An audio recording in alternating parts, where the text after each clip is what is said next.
তো বন্ধুরা, চলে এসেছি পরবর্তী ভিডিও নিয়ে। কিছুদিন ভিডিও করতে পারিনি শারীরিক অসুস্থতার কারণে, এর জন্য ভিডিও বন্ধ ছিল।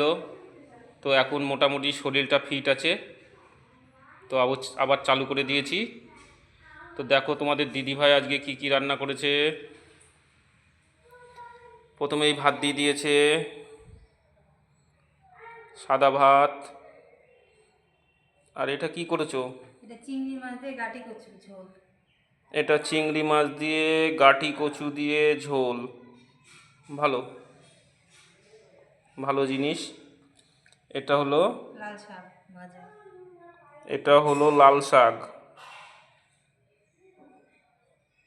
আচ্ছা, লাল শাকটা আমার থালায় দিয়ে দাও, খেতে বসবো এখন। আচ্ছা, এইবার তুমি এটা কি করেছো? এটা রুই মাছ দিয়ে উচ্ছে আলু দিয়ে ঝোল করেছি। জ্যান্ত রুই মাছ দিয়ে উচ্ছে আলু দিয়ে ঝোল। পাতলা ঝোল, তাই তো? হ্যাঁ।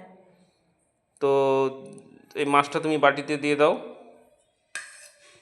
তো আজকে সকালের মেনু এটাই হয়েছে: গাঁটি কচু দিয়ে চিংড়ি মাছ,